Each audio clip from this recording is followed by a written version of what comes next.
One of the things I think a lot of people need to understand is we aren't a museum piece.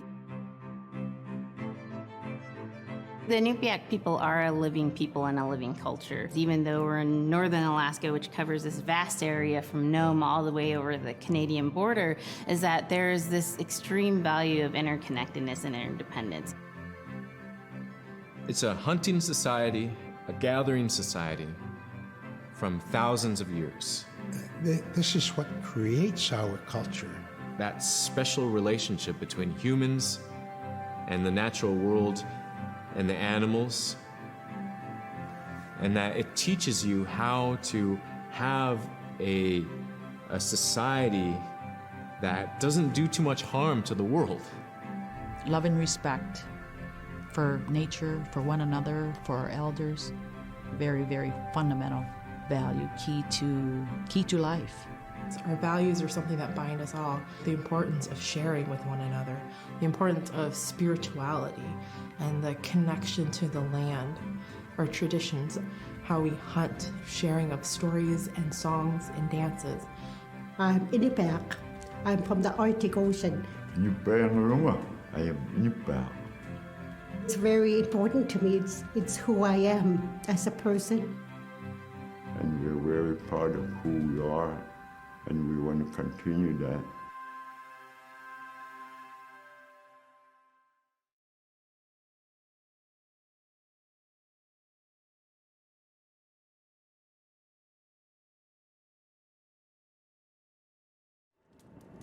Unipkaaq tiaqsiikpin.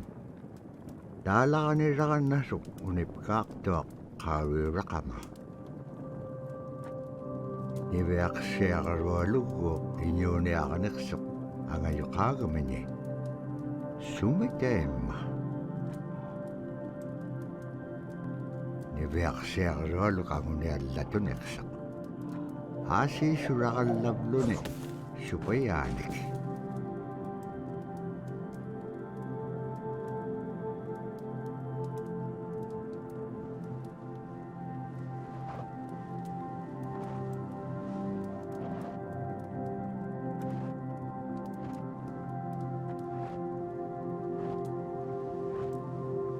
Iñuuniaqutik anuqqautigaisi.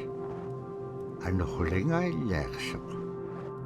Anuqqulingaaliaqpaalluni. Kisaimma paniqnialiaqsiput. Niveaqsiaqalualuk kisaimma isummeqpoq.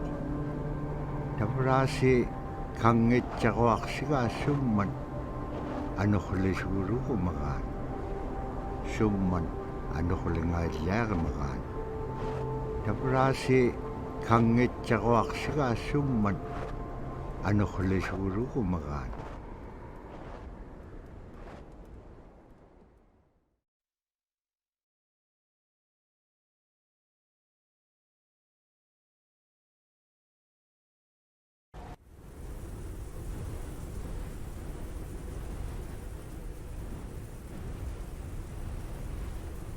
Anuqquliqpaalluni suniuraqanaitsoqunni. Tavrani beaqsiaqarualuk ayuungitsoq.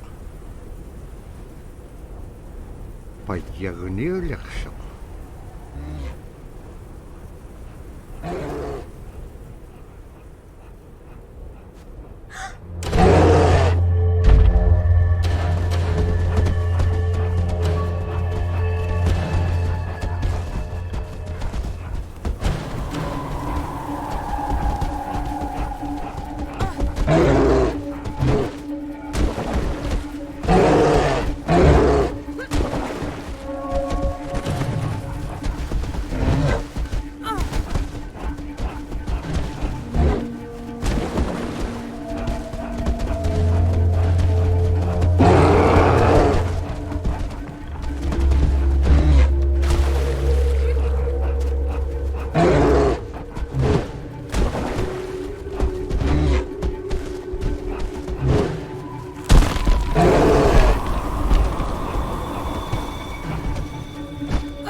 Tokutawayak sisimreome. Araanap ka nga peaktok.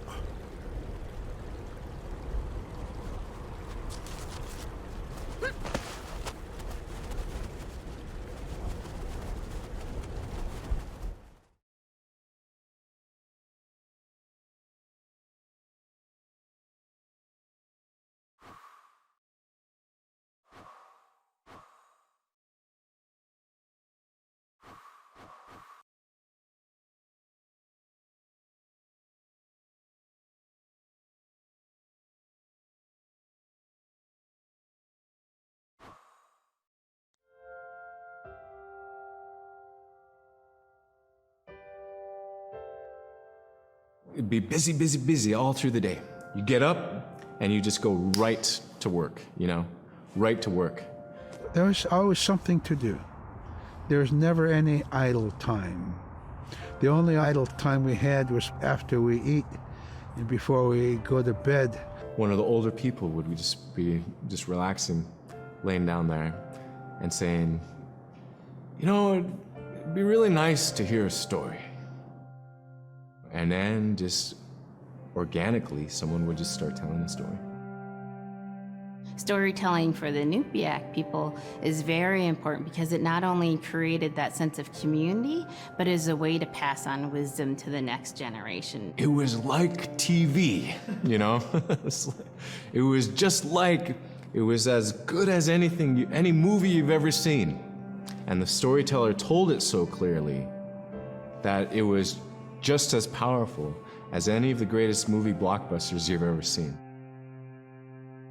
There was a reason behind the stories that we were told because they held traditional knowledge. They held things that we might need to know in life, whether it was about how to find food or how to survive, or it was about well-being and the importance of connecting with people and being a good member of the community. We all do stories. We all live in stories. We all tell stories to our friends. And they need to be told. They need to be heard.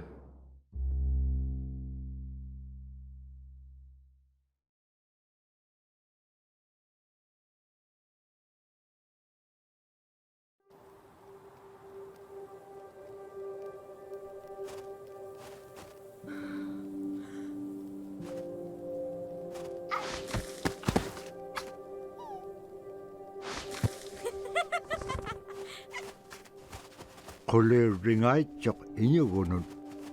Terigan niya kakanibliko. Terigan niya taan na alatun ingit chok.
Nibeaksiagaroluk kangeqsingalok supayat allawluni taam na teriganniaq sivuniqsipkangaga nibeaksiagaroluk qanutun peqpaganaqtilaangit tamatkua ikayoqtauruat.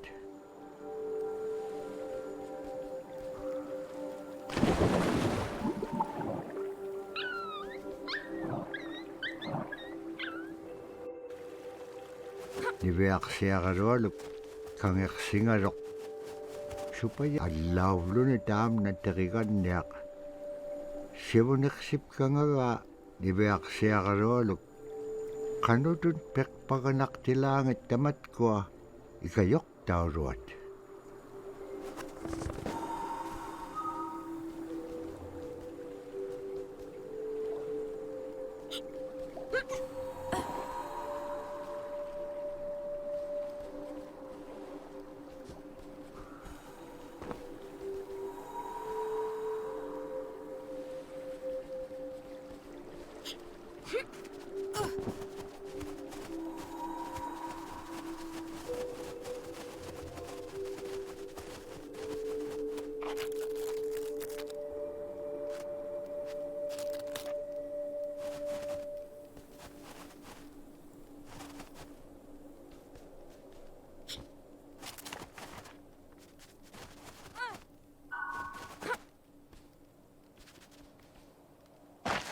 Niveaksiagarualugulu teriganniaqalu ikayuuti piaqtuk.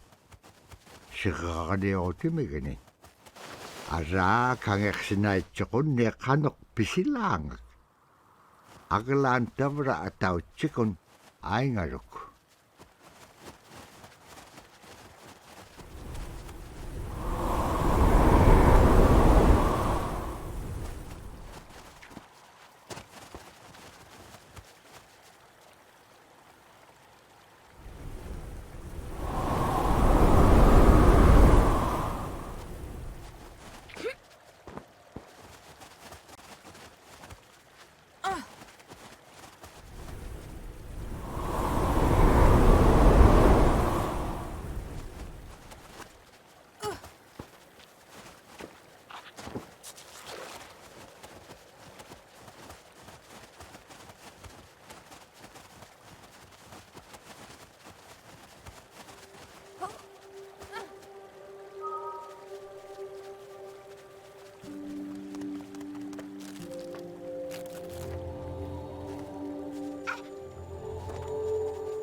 So scrimshaw is this really beautiful method of art that's done either on baleen or ivory, and traditionally it was used to tell stories. Each etching is telling a story of some event. Caribou hunting was taking place. This is what was going on. war began around this time, and so it sort of gives you a timeline of history through etching. An elder or the person who carved it would literally be able to read the scrimshaw story. They're like reading a book, in a way. A lot of the storytelling traditions would be things that after the storytelling was done, we'd just rely on the next person telling it. And so scrimshaw is a very important way for Alaskan Native people to record their history.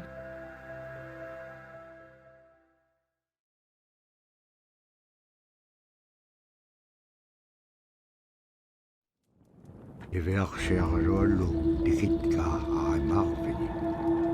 Agelaan maluunaqsingamalo.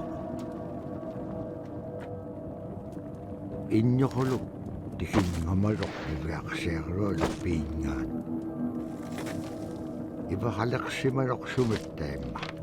Nikatjakkumanyainniqsoq. Pakit qaangaarnagu ivaqtani. Nunaaqqiq ikiuaqtuaraniqsoq. Inyungi toquttaqtaawaniqsit.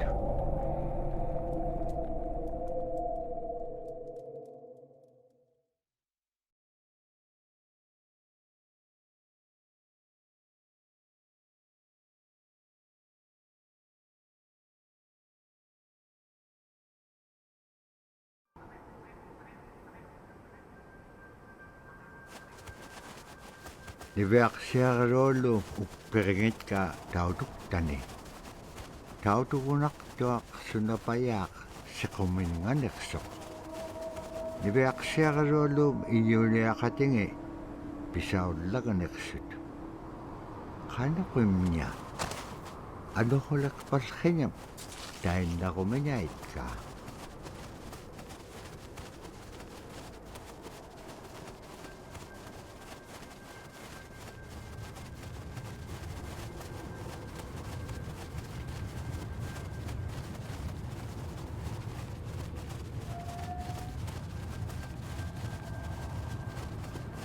Tamanga ikumawaqtuamin. Qahraqpam inyua liptaqtaq. Sumalagullaqami niverksiarluollu piitsingingani.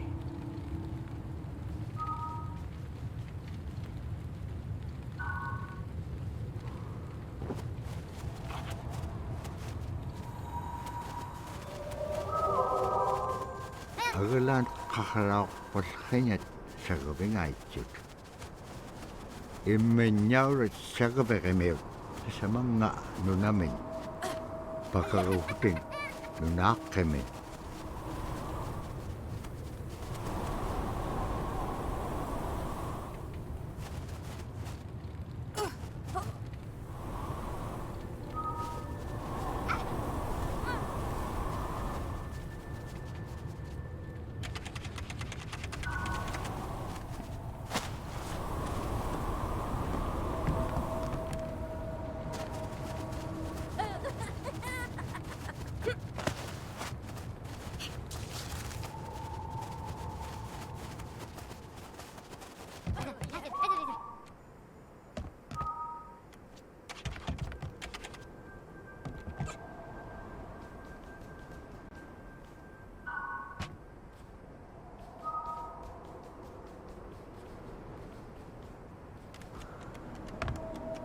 Qaikuin tutiing.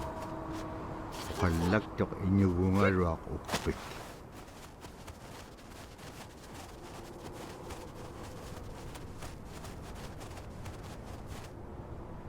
Qanaquma ilisimaneqpaqa.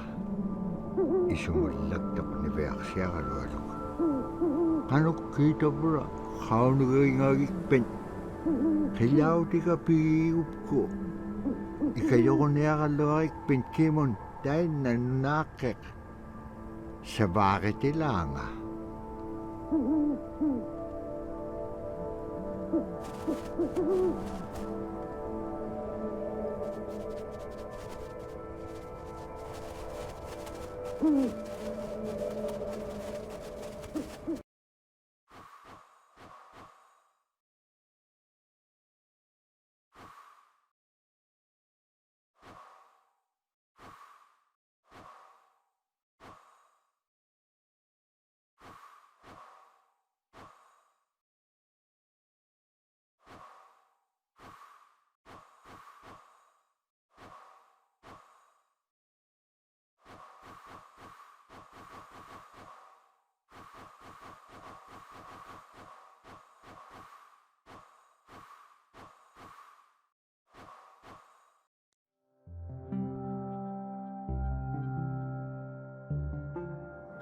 When I was growing up, my grandpa had a pet white fox. If you're a good friend with a fox, when there's danger abound, they try to keep you from getting into trouble. They pull tricks here and there, and foxes are like spoiled little kids in a way. When you let her out, she'd go prancing out in the snow, jumping in the air. I know she was happy then. Come running at me and jump on my chest, knock me backwards, lick my face, and I try not to let it. So that was my memory of my grandpa's pet fox.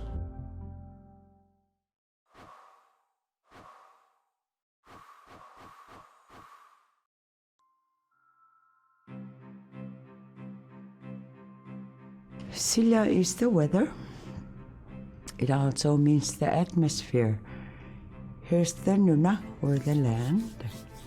And it's anything from the land into the moon, the sun, the stars. That's Silla. It's a very spiritual, and we have a relationship with Silla. Silla has a soul in the same way we do as people, in the same way animals do.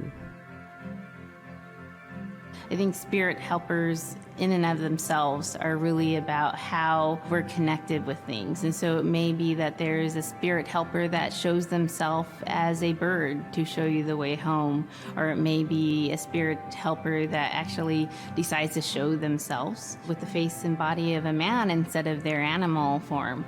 And so I think one of the things that's hard to understand is that it's not one way of seeing things, it's one way of knowing you're connected to everything.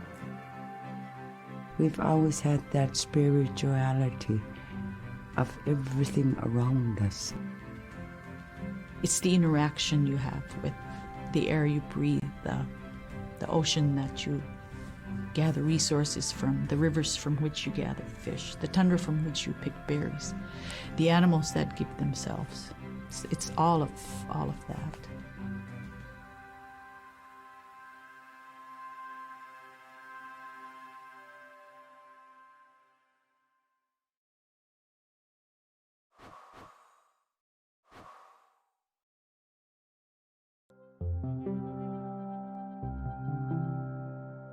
They're just like other people. They just happen to be very small and extremely strong. These are stories that are common throughout Alaska. It's normally that people are size from your elbow to the tips of your fingers, and they possess superhuman strength. So they may be tiny, but they can carry a whole caribou. And if you go up north and you talk to a number of the people in the community, they'll talk about having seen the little people. There's a place at home that we know, but we don't profess it to anybody. But it's not like the boogeyman. They can be mischievous, they can be ornery, or they can be helpers. And every now and then, we might have the opportunity to see them, especially if they want us to see them. The fact that it's across Alaska really tells you something about our history and how we interacted with nature around us.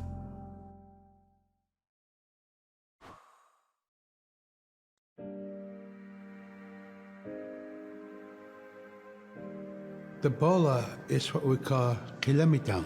And the kilometang is made out of braided sinew tied out to some heavy bone which you could twirl. In my case, we're catching ducks.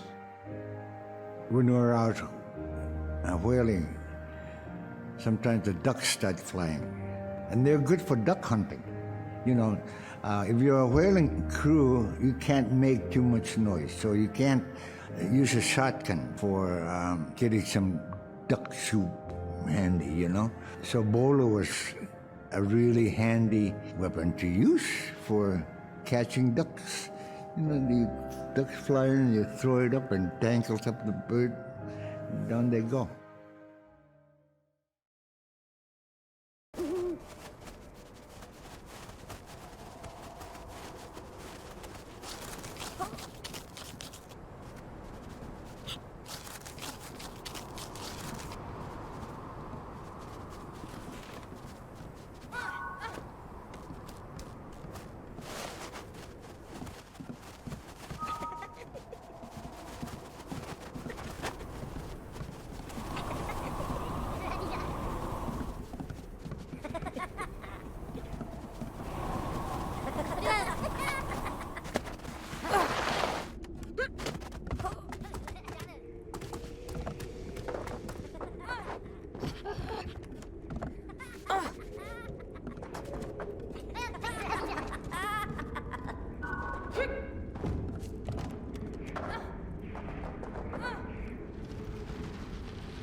Kaya rarak tuat ni beak siagro lo lutkak tikke. Asi ane biling suna ituk to sa ulu magal.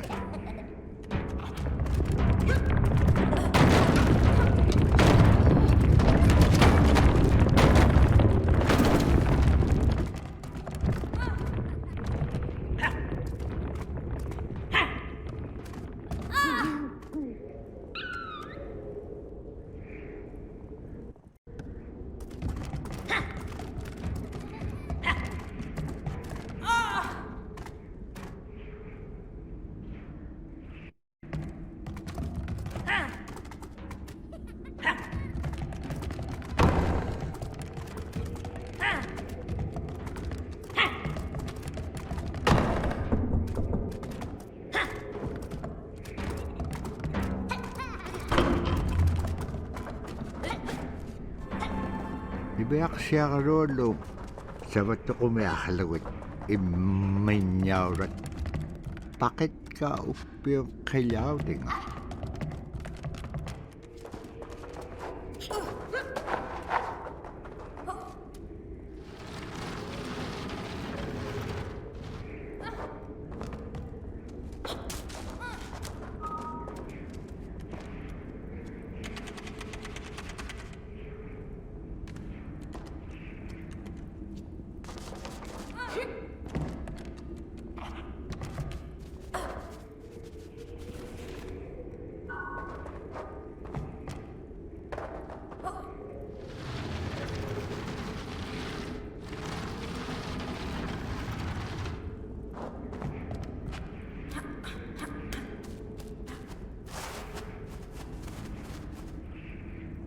Ni beak siagro lo kutingarok kayaw delegaho ni.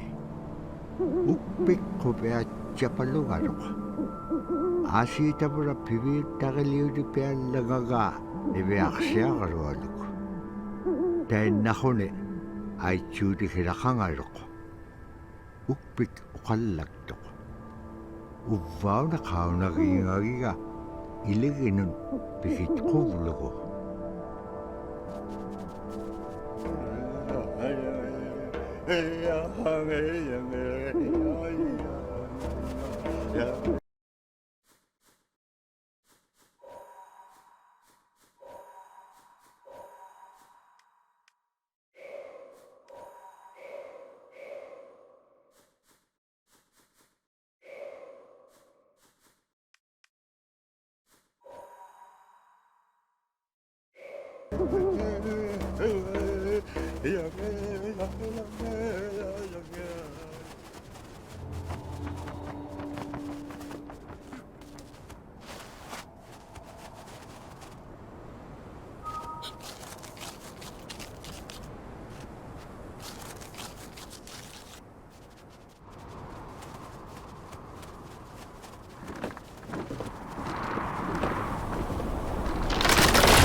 Dabra tayo na igilehotik. Ibeak siya rualum ato ka pium achuta.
Sila taanad nunaqingata innyuquluq kassuaq.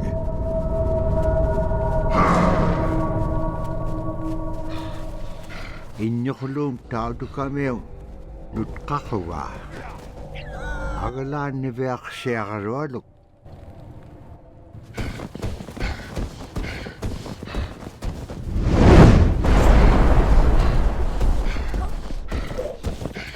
Qinnalif saapiaq tautukamiu qillamitaun. Tabra ivaqtani tautukamiu.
Annap qaaslikkaluaqtuk agalaan igilauniga siqqaqanaqsisiinnyaqtuq.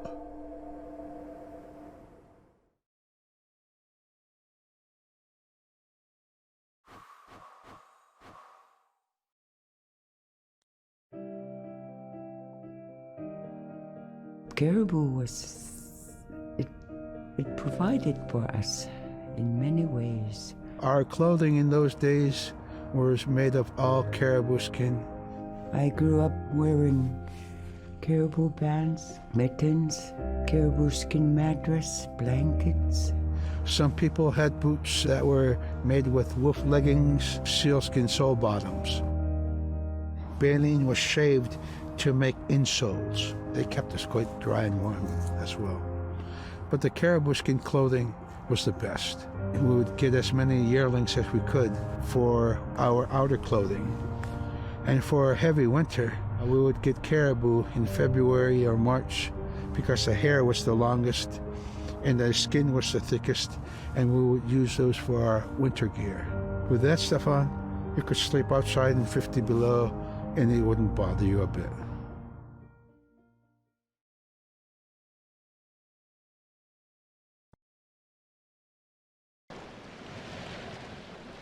Malako kone uvulo kone wisha uvlutik.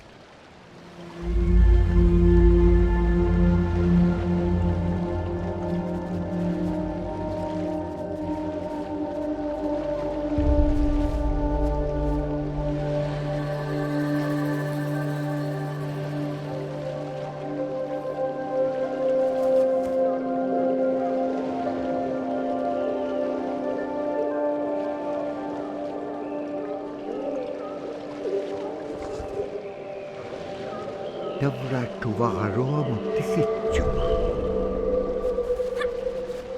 Agalan tuawit pagabityo.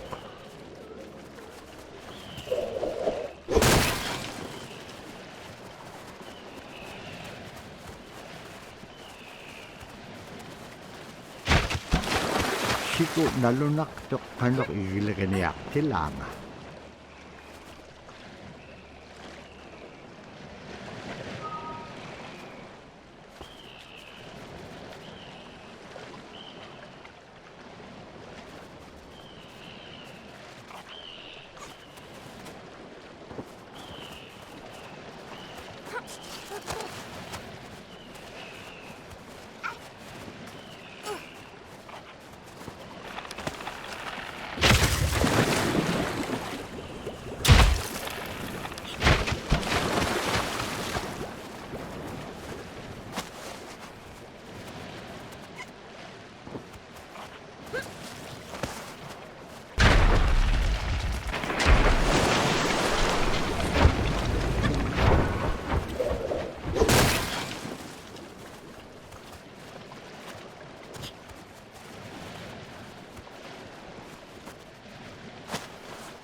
Pisasa ko may akalugon nanok ang nagkubit. Pinatitaka bityo. Kakame nanok dikat tsalaytyo.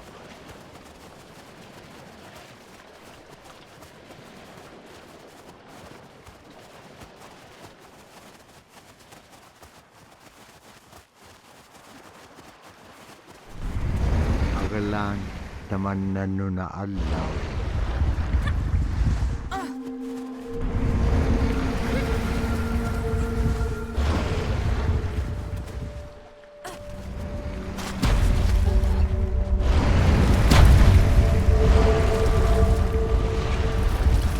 tallanirsoq qanupayaaq.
Tapkuak tikissakkak nannupsitranga. Asi piimagilipiksuarait tikissaktuak.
Tabra annakkaluaqtuk aglaan ilitsuqiluk. Ankupiaqtilaangan nunam atimikini.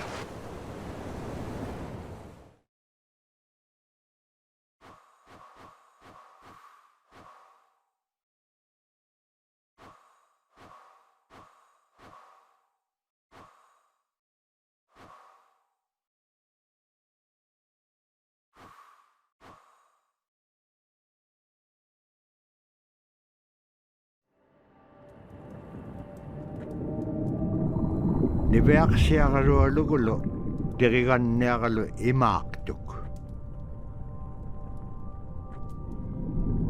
Aasi taqium angalat qarsipillugik.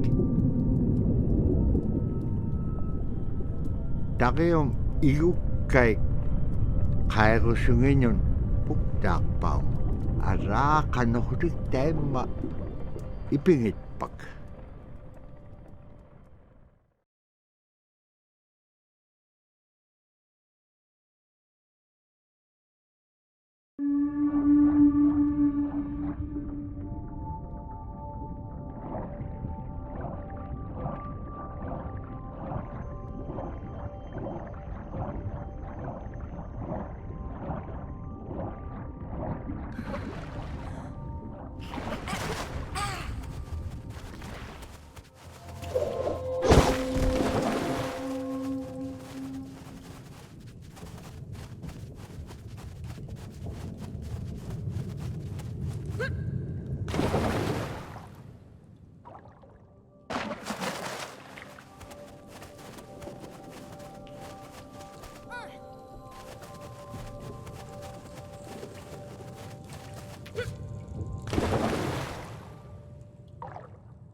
Niveak siaro logulo, terigan niakalo, shuflo kaik, akabigom kingamigom. Shuflo kaik, akabigom silyamon, ilakatak tuak silyamon.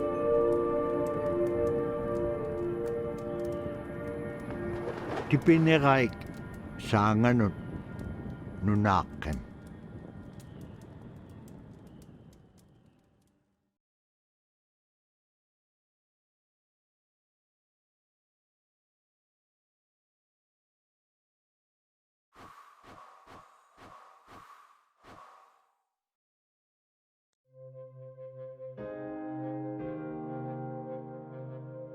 In the winter, when we were traveling, we didn't build sod houses, we built snow houses. In Canada, they call them igloo, but here in Alaska, we call them apuya. We'd do a day of travel, and then we'd make a apuya. The next day, my father would set traps, spend the day there, rest the dogs, give them something to eat, and then the following day, we continued to the next place. We'd go to my dad's sister, who had a house at Dubarg. They had a small sod house over there. We didn't have to do anything. We just visit with them, and my dad and my sister were glad to see each other, and they'd talk away while us kids played outside or go to sleep. By the time we get back to our home, my father would leave us with our aunt or with my grandmother, and then he'd start on his trips and go check his trap line. We were not into 8 to 5 kind of time, you know. We're in a total different kind. We're in ecological time.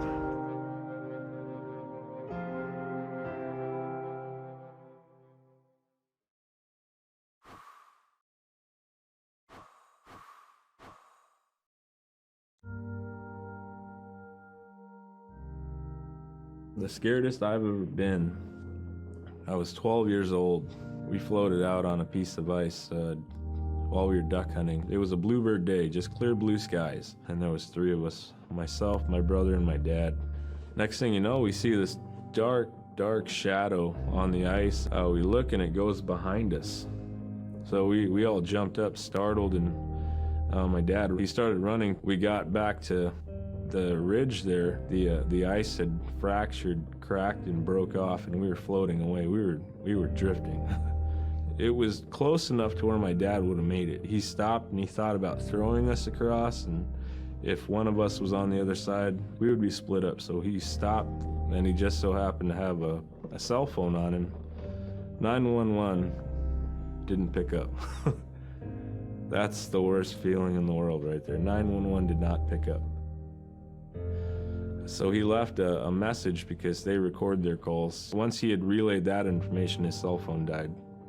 That was the scariest moment I've ever had in my life. We were floating away and I thought we were left for dead. He kept calm during this situation. He's bringing out everything positive in this case. You know, I'm crying, my brother's freaking out.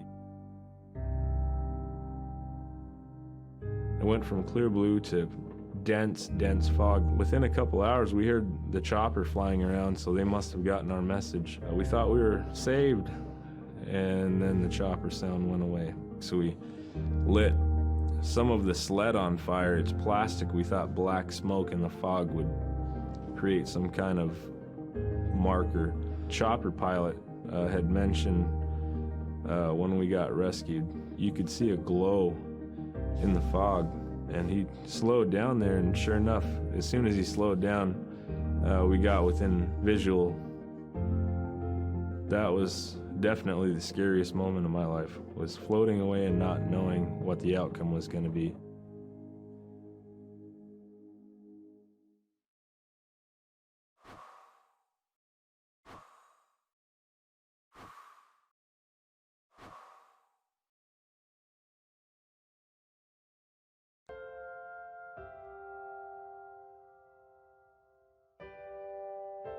Now we spend all our time out in nature. You get very intimate with the world. And over time, if you're living that life, you start to sense that everything has a spirit. There's a consciousness in everything. Everything is alive. If everything is alive, then we want to respect it. And if we're going to use it, we want to use it respectfully. What I try to tell my nephews and nieces, you know, you love to hunt, you have to take care of the animals that you catch, preparing the food and eating the food that you catch. Water provides you. The ice brings you life. It provides all those things that you need to be a part of your life. That was something I grew up with. I grew up respecting the animals. I grew up respecting the land. And that, to me, that is why we as Inupiaq, as an Inupiaq culture, as an Inupiaq people, is why we're so successful.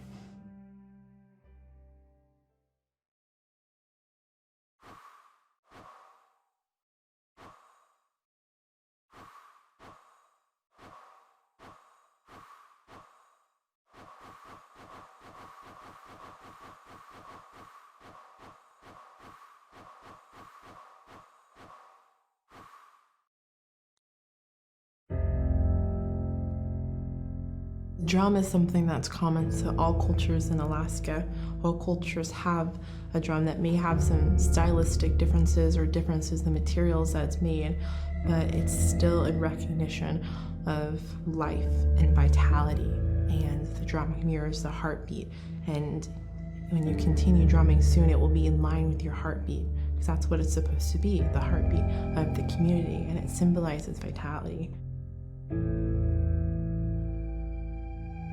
And it's the most tremendous feeling to be in a room and to have one long row of all the drummers and to have that feeling of unity, everyone beating in harmony, the drum beat in unison. It's the most beautiful feeling.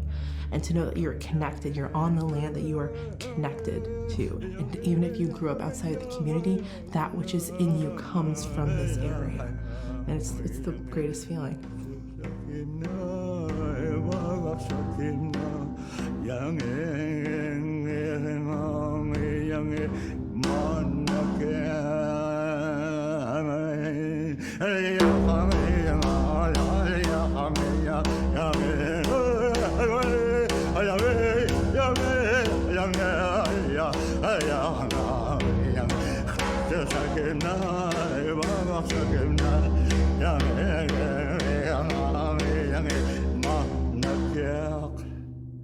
Man, I went at it and look what happens. Oh.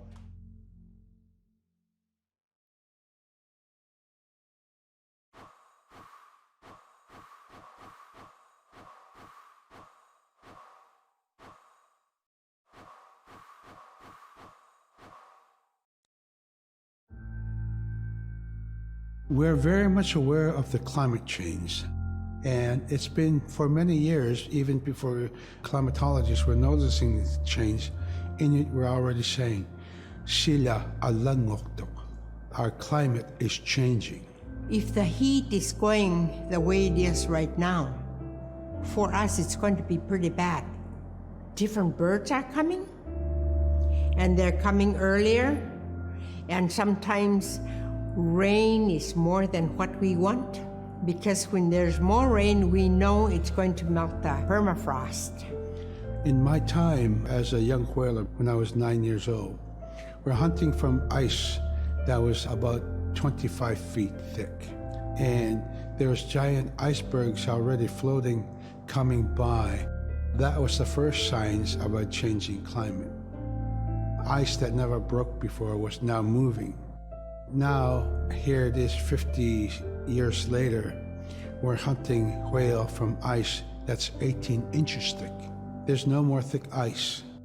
It's creating a malfunction in our whaling season is what it is. And actually more than that, all seasons in general.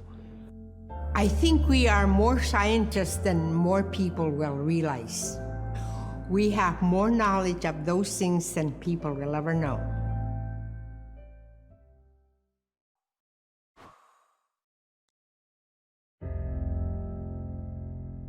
My brother was out seal hunting. He got attacked from behind and managed to grab his knife and save himself. When he came to realize, oh no, it's a mother.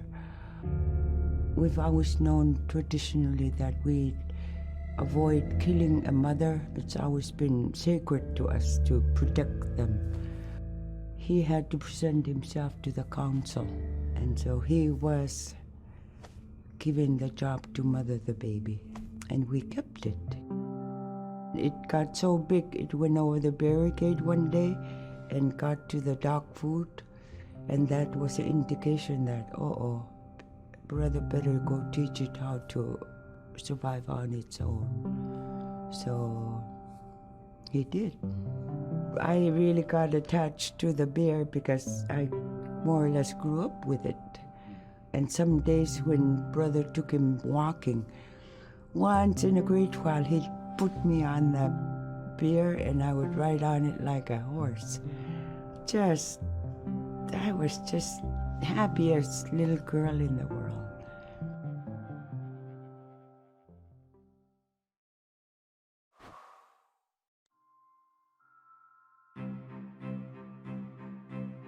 In, Arctic Alaska, hunting is a really important part of life. It's not just about going and shooting something, it's about going and putting food on the table. But more importantly, subsistence hunting isn't just about the insular family unit, it's about feeding the whole community. And I think that's one of the beautiful things about subsistence hunting in Alaska is that people go out and they'll go get, fish, or they'll get a caribou, and they'll get, seals and whales. And one of the first things they'll do is they'll say, oh, I need to take this to the elders.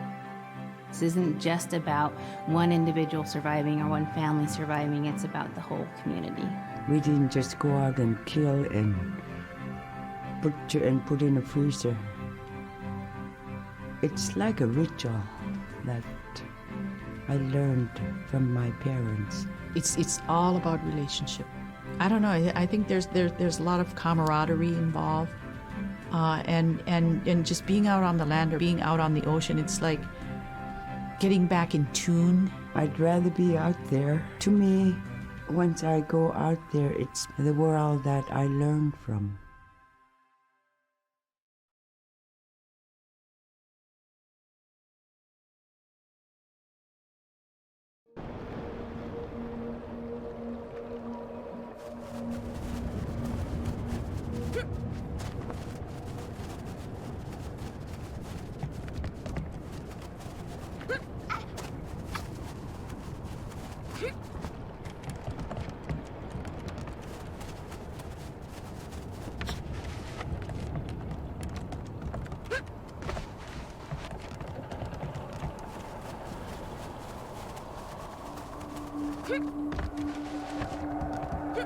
Taamna nunaaqqiq innyitqingaanniqseq. Tainnaptaaq pingavulugu iviaqsiaqaluallugum aimaaqaviatu.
Kigorajat qaummaaqtitkaat nunaaqqiq.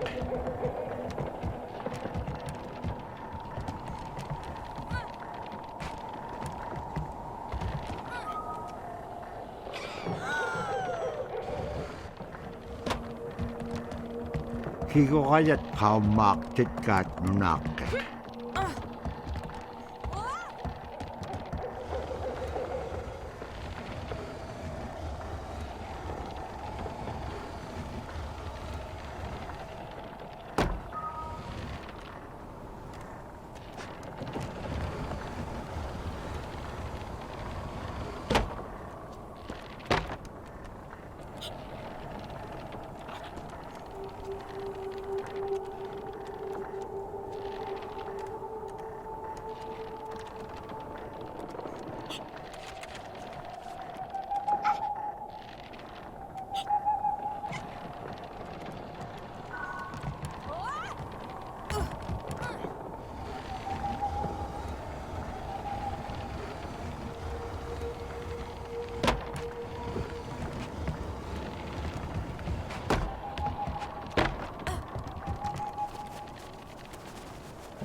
payat silyaagahuting silyamet. Iba haliksut nalaka nilay tyornik. Dukkanan.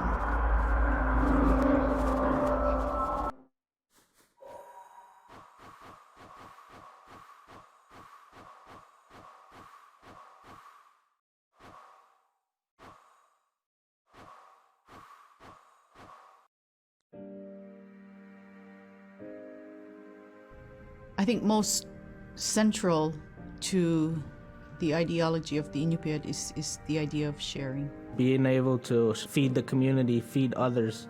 That's why we hunt. You know, in the old days, that's what you needed to survive, you know. The sharing is important because it's how the community survives together collectively. We just give. That's how I grew up. That's the way I'm always going to be.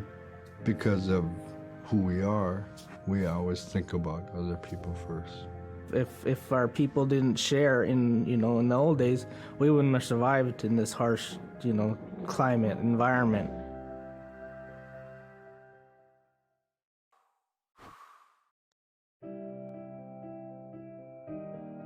Big Timid, Little Timid, and King Island.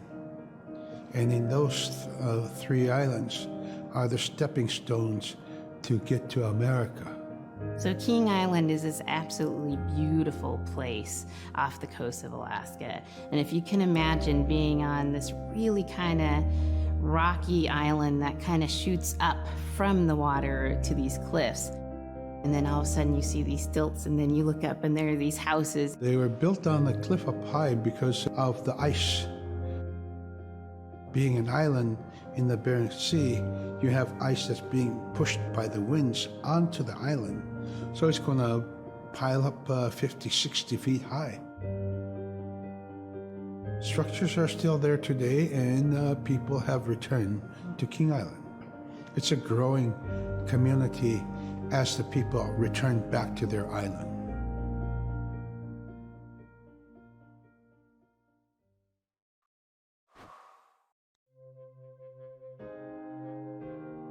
When I was young, my mom, whenever the Northern Lights came out, she'd just whistle. Boy, they come alive. Just keep whistling and that aurora will just like, you can almost hear it. And then she explained to me a little bit later that those are children, and children who've passed away when they were children. You don't want to draw them in too much, is what she said, because then they could play football with your head, play Eskimo football, and that's what they want to do. They're always playing, those children up there. Don't play out without your hood on. If you don't have your hood on, the Aurora person is going to come down and chop your head off and play ball with your head. It wasn't like they were trying to do bad, or it was like a scary story or anything like that. It was just, that's how it was, that's what it was.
siagarualuuvulo teriganniavulo qatqimmatku imnaq aganet pakimnya suangasipsaahuni utingalo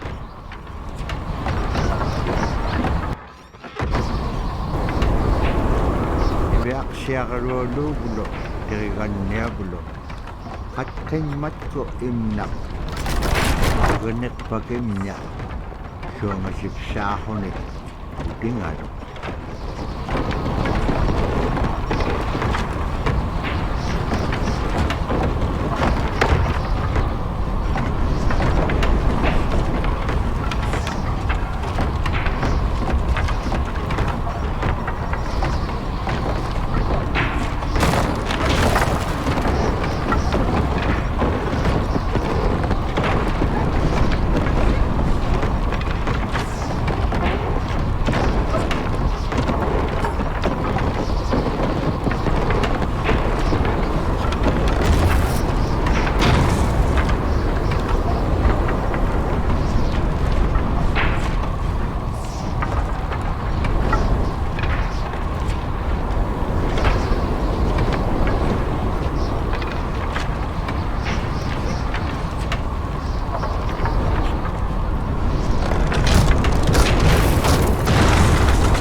Teriganniaq allangohuni magitqissaq.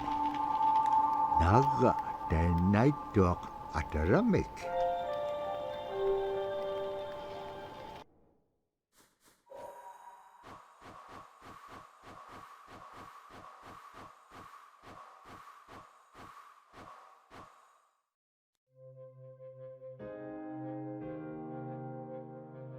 We're taught that there's no hierarchy.